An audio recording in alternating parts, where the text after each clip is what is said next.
Welcome to the Gridwise Architecture Council's video library. The following presentation by Marc Costa of the Energy Coalition is entitled Prosumer Networks in Disadvantaged Communities. It was presented to the Gridwise Architecture Council on April 21st, 2026. Welcome, Marc. So I may have touched on this at some point in the last, couple years at GWAC, but we finally have concluded this phase of one of our grant projects. So the Energy Coalition, we're a small nonprofit, right? We're in California, but we do some really interesting work. And one of it was a more holistic project to transform a community, which included, air quality monitoring. It included, tailpipe emission monitoring. And it had some really ambitious outset things like, building a microgrid, doing a resilient center. And there was a cohort of 4 of these projects across the state. There was 8 in the design phase and then 4 that moved on the final one. So if you've heard of the Oakland Eco Block, the Rich Brown kind of stuff that's happening up that way, this is in that cohort. What I'll be presenting on fairly briefly today is just the outcome of our what we call Prosumer Network. It went through a lot of different names. It, I think, really ground truths a lot of what we want to see here, whether we're advocating for standards or what we're doing in terms of design. It just really exposes the challenges that we went through as we designed this thing, like 10 years ago. So, I was involved in the outset design of this thing. And then over the time, it handed off, went through multiple hands. Then I got back involved at the end to bring it over to the finish line. But ultimately, this was kind of one I wouldn't call it first gen, but a lot has changed in terms of what we would do again and recommend. But I think it's really worth putting this out there. So just at the bottom line, we didn't have a ton of homes that made it through the finish line that had all the perfect attributes for what we considered the prosumer network. We had about 50 homes that went through this whole process, and I picked 10 or so out of those. We wound up saving about 9% on the volumetric side. So cut to the chase, we think that we could implement this through CCA, who has the autonomy to create the volumetric rate. They can't obviously go and hit the non-bypassable charges and demand side components, but we'll show you how we did that, where it came from. We're not going to stick to these times. We'll probably go a little bit faster through this.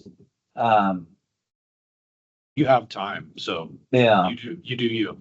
So just in terms of a little background, so this was in East Los Angeles County, so truly disadvantaged community by every stretch of the word. Sandwiched between the largest landfill and one of the busiest freeways west of the Mississippi. So, they have ground contamination from a battery recycling plant it gives lead poisoning. Our former Secretary of Labor, Hilda Solis's father, died from lead poisoning from this plant. So there was a lot of motivation, and she was a county supervisor. So there's a little bit of political motivation for this to move forward as well. But we did one of the first community solar projects in the state using the DAC GT, the Disadvantaged Community Green Tariff. So it was community solar, and it went through a WDAT interconnection for anybody that knows the California lingo for that, or maybe that's more common, but the wholesale distribution access there. So we did that, multi-site aggregation too. So that was pretty interesting. But we did some EV charging at a few different locations, tested out a few different methods of that, partnering one with school district, 2, putting it in people's homes, doing a ride share. We looked at so many different things that people may or may not want. There's a whole slide deck on that, but we're not going to get into that. But so I just want to show there's multiple angles to this. The prosumer network was part of this advanced homes, where we electrified the homes essentially at no cost to people. This is the working definition of what we call the prosumer network. Very highly informed by this group. So it's basically, could we have an open access network that's a downscaled version of CAISO? What we wound up doing was participating or in a simulation that in the market, but also using some dynamic tariffs to reflect like the load shapes of what was going on in the homes. So what we had here, that was one of our visionaries, Felipe Cotto. He passed away in December, which was pretty unfortunate because he was leading a lot of the stuff. But he was responsible for a lot of the digitalization of financial communication networks between the EU and the US back in the 80s. So he had a lot of like vision for how the stuff could go and brought a lot of power and emphasis and a lot of good stuff there, but he's, unfortunately passed. But so along the way, we've been informed by folks like Felipe. We also participated and hosted a 2-day conference with the International Energy Agency on this kind of stuff. I think I may have mentioned that in the past. So a lot of their thinking on the global observatory of peer-to-peer networking really helped inform our design around this.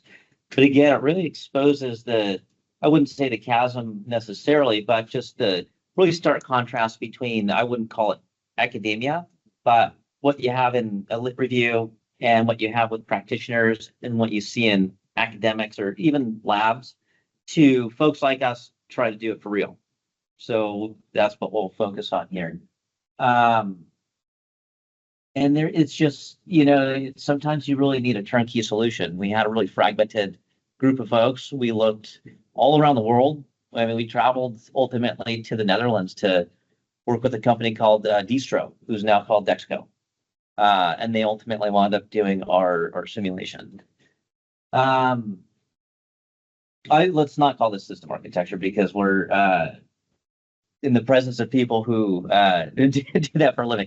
But what we say is that we looked at this from 5 different lenses. We only really were able to pick the bill minimization for the most part, but we went into this having some pretty grand ideas that we would have a multi-objective approach to this. And we would also throw in not just 2 angles of one time series, but we wanted to see if we could do some really interesting stuff with optimizing the physics models underneath it to kind of fit within thermal comfort boundaries in addition to financial parameters. Wound up not happening, but that was the motivation behind a lot of the data gathering that we did, which ultimately, at the end of the day, all we needed and all that the team that ran the simulation needed was just meter data, 15-minute meter data, right? We had current transformers in the field. We had, APIs going, some of them successful, some of them not.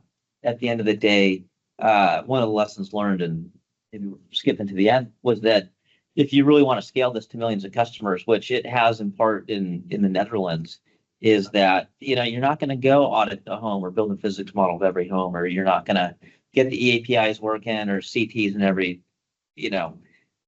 So that was kind of a revelation, but you had to go through the process to figure out what's needed and what's not. But I'd say a lot more could be done if you had all these things that are there. And then we were really curious to see how these things could have traded off if we were to have all these scenarios that said, is export maximization driving us towards the same thing as customer bill minimization? Like, what are these things overlapping? And then the community optimization, that's a really interesting one too, because then can you harmonize a community's net consumption across all customers? And I mean, you could even extend that to city infrastructure as well, and balancing loads across small and large customers, customer classes. So that's for the future. This is just a little cartoonish depiction of what the data that we had didn't. But the organization Dexco, they had a platform to optimize, and they would look at the 12-month historic data, then build forward forecasts for the customers and kind of look at the past LMP prices. We had some pretty spotty DER and appliance data. It's just we had a heck of a time with Ream being fully uncooperative. And willing at the executive level, but at this level they were not interested. But I had executives at Ream that I was getting direct phone calls within 5 minutes of saying, "Hey, why is this not working?" The technical team was calling me from Atlanta, and or wherever they are in Georgia, but they weren't really ready for prime time when we were working with them. So this goes back a while. It also didn't help that a batch of the water heaters that we ultimately deployed didn't have the electronic components hooked up physically from the eco port to the actual electronics within the tank. So they said, reach in there and like reconnect it or like, and we're not telling customers to do that. So utility, utility API, this is a really weird one too. I mean, so utility API, we've built Greenbot Connect stuff ourselves, but the multi-factor authentication is a real issue with utility API and some of these things where you want to get the historic and not real time, but the nightly dumps. All the customers would sign up and then they would get electronic billing if they were getting electronic billing, and the MFA would just take our data feed on that. So that was a pretty difficult one. And then you can't tell people, well, hey, just turn off the security feature, right? You can't. So that was a little bit there. The retail and wholesale pricing structure, we did get those. I have a quick little slide on that. We had current transformers in the field, but what wound up happening with when we electrified these homes is that they wound up using the existing main panel as a sub panel, because when they hung all the infrastructure for the inverters with 2 Tesla power walls, the inverter, like all the stuff that they've installed, and or if they had a meter spot and they moved the service drop, whatever it was, we had so many traits going in there with HVAC and water heating and whatnot that you might have some breaker that we care about over in the 200 amp panel, and then the old main, that's the sub panel, has the other stuff. And the current transformers, it might be so far away that you can't get the CTs collecting everything that you wanted initially.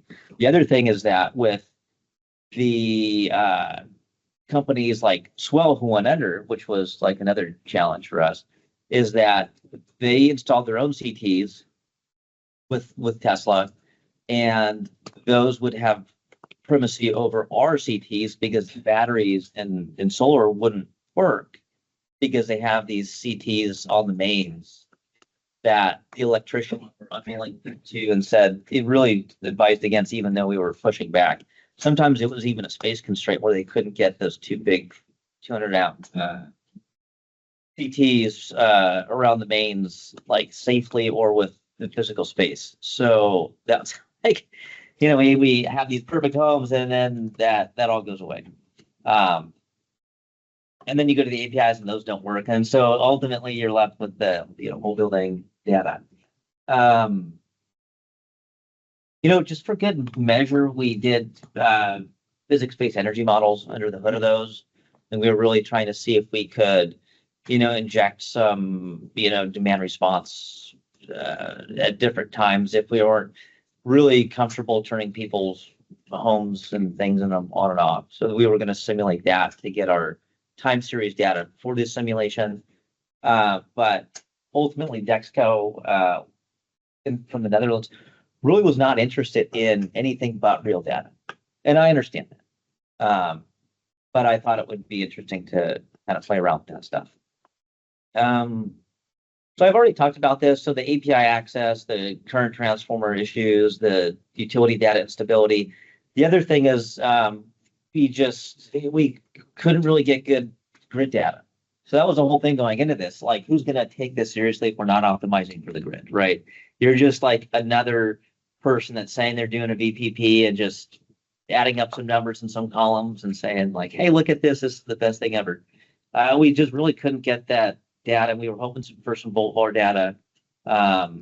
We were going to get it, and unfortunately there were some changing of staff at Edison that we were going to get the data from, and the timing of that didn't really work out. But if we had that, we were really interested in looking at it. So now that you're maybe totally not interested at all, now knowing that we didn't optimize for grid data, we will get to some of the really interesting things. So we did have some current transformers in the field. And for a collection of homes, we were seeing them at 112 volts, which is, I think, the ANSI 64 Plus or minus the nominal voltage. That was reading right off the current transformer when we were looking at the harmonics. So that was on the Yeah, the CTs have error too, right? Potentially, but that's low. Yeah. So Yeah, the error is not that big. was it Not usually. it's like 64.1 C, or I forget what it is. But anyways, this was like concerning, right? So we're seeing customers with super wonky things, and we're wondering like, is that, so we were seeing this. The one screenshot that I got, I mean, we're down below 114 in that screenshot, but had pretty good equipment in the field. I mean, these guys were good engineers. They were pretty confident in the data they had. We were getting it down to like what sub 1 second intervals, tons of data. So this just really pointed to the common terminology for grid services that Jamie wrote. So I like, Thanks. put that next to here, and you see like there is potential for grid services for like these customers. And I was really even trying to see how many customers would it take to correct a potential violation like this. And some back of the napkin stuff is that it would only take about 5 customers. What's the by a violation? single family. What's the violation? Voltage is too low. The voltage service at the service entrance. So anything below plus or minus 5%? Is that? I mean, that's, And You're saying that you would like use like a battery for bar support?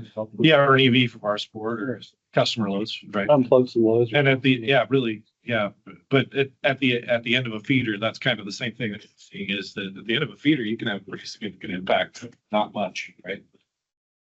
Yeah, I mean, I've even experienced this at my own house with some of my smart appliances. You have a voltage anomaly. I'm like the last block on all of Los Angeles LEDWP service area. Yeah. Literally their last line. I'm sure that there's some nerds in the room like me that have good power conditioners and they show the voltage at my audio video equipment, and I can watch it fluctuate up and down over an hour, But so this wasn't officially like reported up anyway, right? You This understand well. field observation. Surprised that like you had low, like when I was doing our studies for volt bar optimization, I found a lot more people with higher voltage. Oh, really? And I was like, it seems kind of not right for the utility to have high voltage. If you're making the meter. Depends. I mean, they might be driving it high because Yeah. they have other areas where You drive it high, if you're closer to the substation, and you're just higher than percent at the end, because they gotta try to get the end to be within that limit. Yeah. So it depends on where you're physically located, and then if they've done, and then if they've added voltage regulations plus cap bank, then you're next to it. saying that Yeah. across the whole thing. And, or they do it high, just for stability. Yeah, So, I mean, it just gave us kind of hope that, hey, one day we can have like grid services from customers in aggregate, right? And this is exactly what was in the GMLC page. I think that's the official publisher of the grid services. Well, it's, terminology. yeah, I mean, I led the paper, but it was under GMLC, so it was like same typical with GMLC papers. So whether it be back to the grid or just, can you provide grid services to your own self? You probably should be if you have voltage like that. So that's what we found there.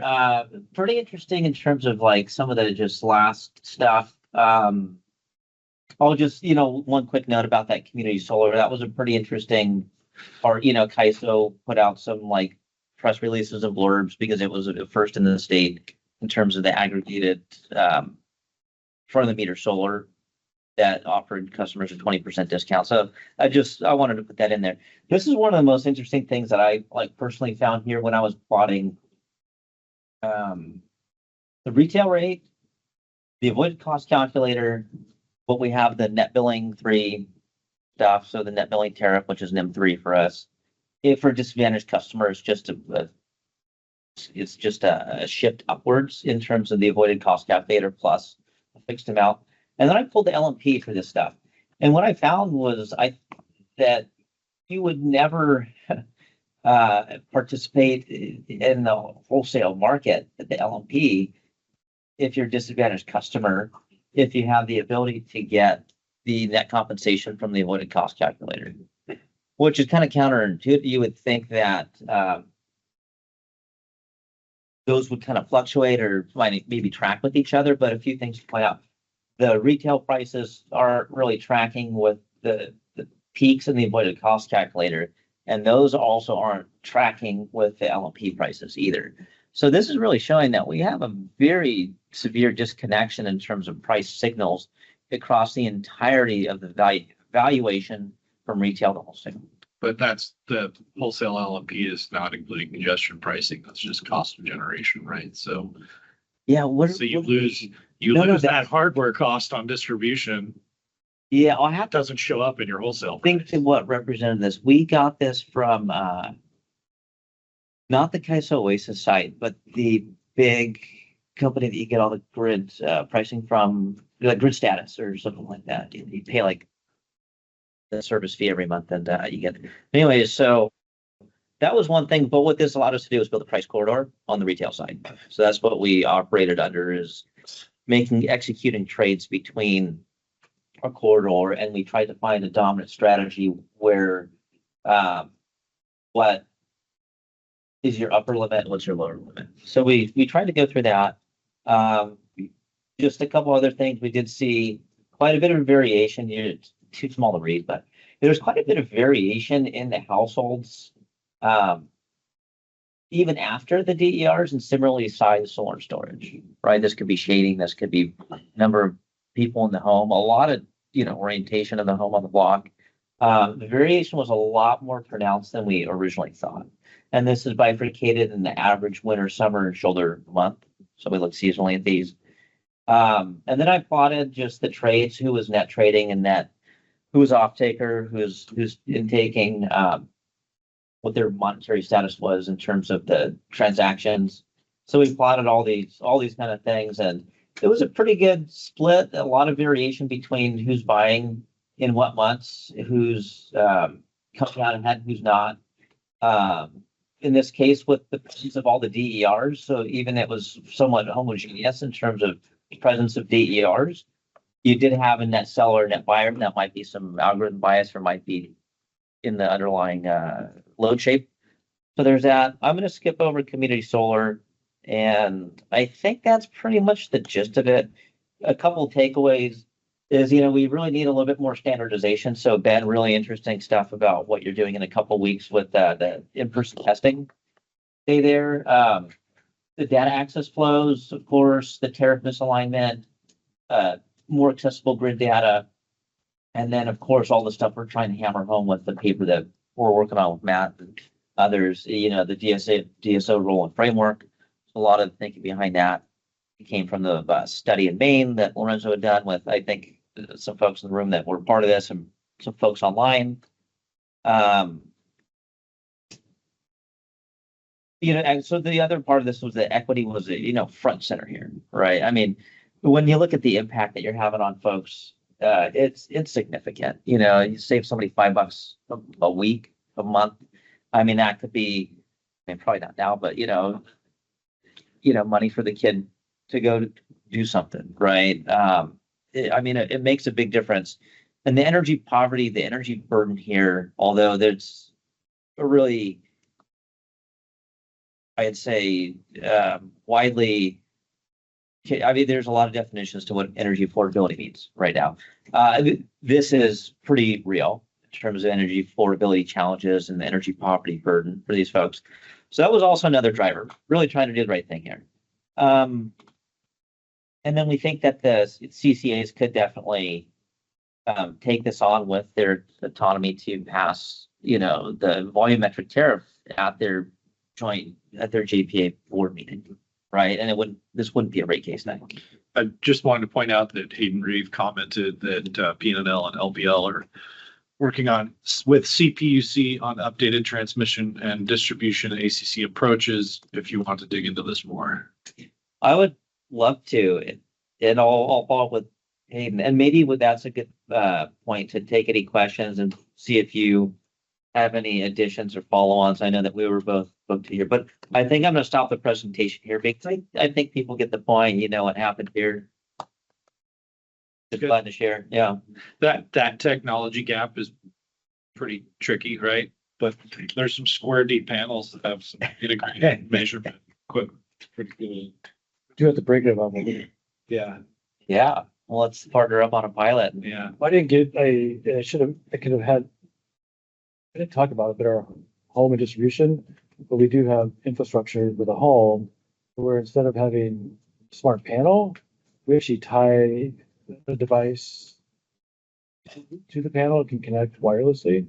But there's basically, it allows you to like do your own configuration and then optimize your home if you have things connected, which you could, it then allows like if someone that doesn't know how to configure something to say, I just want to say, save $2 on my bill, let it figure it out.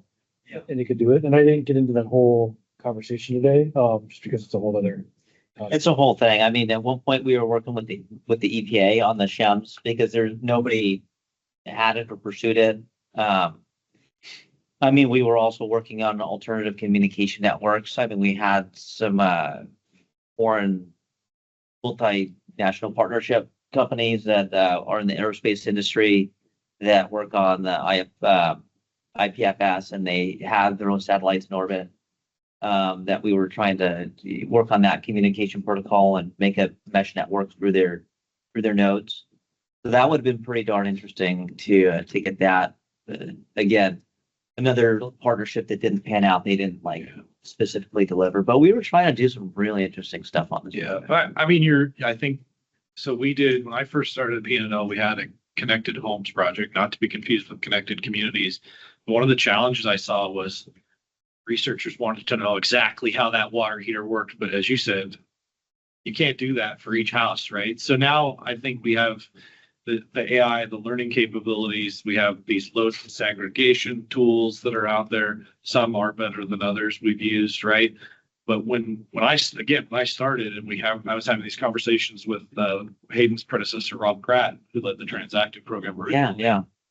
He was saying that basically they estimated that the cost of all installed equipment that the utility could subsidize to have access to a home like that is about $400, $450. And beyond that, it was hard to make that pencil out. And for the subsidized, not necessarily for the consumer, for the utility, subsidize that. Okay, so we have some thermostats that are already being installed that we can leverage, but then you need, your water heater control. Okay, so there's another $10 plus the roll of a truck. That's I don't know why this is so complicated. Like, there's doing a pilot in Australia, but that is so complicated. Just send it a dynamic operating envelope and let like a HEM system that has 9 CTs connected, it optimizes locally, because otherwise if the utility. That's right, but I think that was his point, was that we can do it if it's less than $400 to put in a HEMS. We can do it. Yeah. But that is pretty hard once you stack CTs and panels. How much does a square D panel mean? Well, the panel, the CTs, this can connect directly to it. My point is the utility should just worry about a dynamic operating envelope. They should not worry about managing many different devices, because there's no way they can scale that. There was some other unexpected curveballs, is that in the deployment of the batteries, because of the requirements of the ratepayer program that we participated in for that, the contract with the installers prohibited the optimization of any other equipment in the entire home when the battery was being flexed, so that they were going to arbitrage it to amortize the battery and recoup their investment in it. So the contract the customer signed prohibited them from flexing a water heater or anything like that. So there's the contractual thing. There's also DR aggregation or DR participation, one thing at a time, right? So we need to change DR participation requirements. There was a couple other issues in there too. Well, and then it was generally recommended never to flex a water heater like that for residential, like a heat pump water heater, like a 50 or 80 gallon heat pump water heater. Don't optimize the coil, because the snapback is just going to actually create some hygiene potential consideration if the heat pump isn't running enough, and then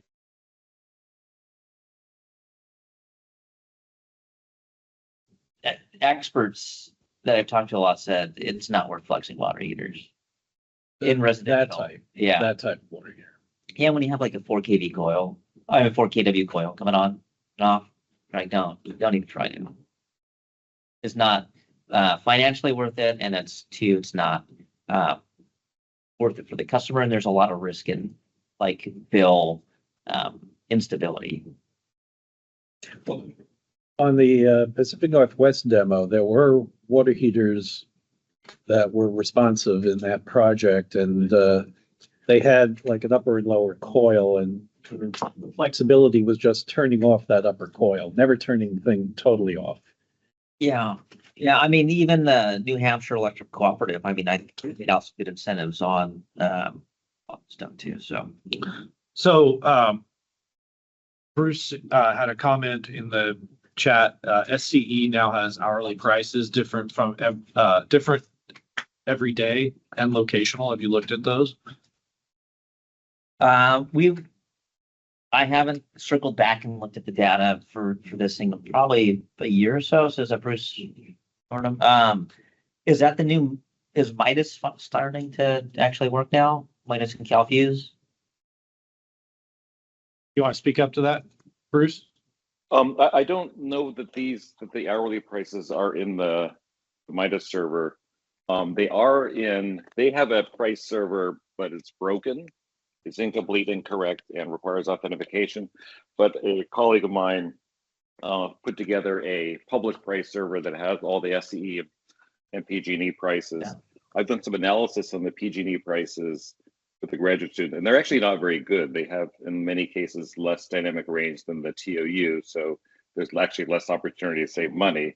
So they're actually, PG&E is not charging good dynamic prices. They just need to calculate them in a different way. I have not yet looked at the SCE prices.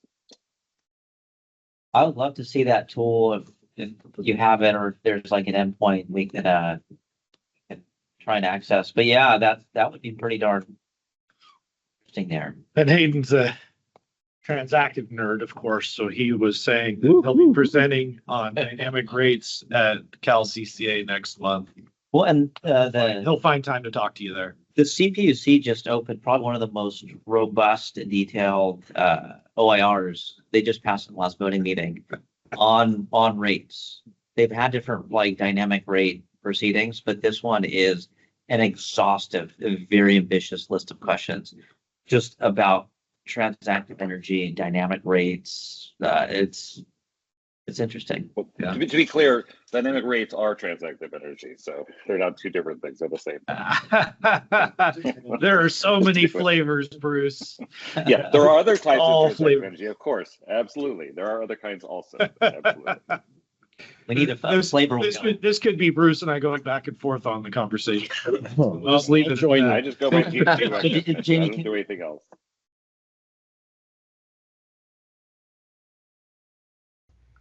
Thanks, Mark, for that unique presentation.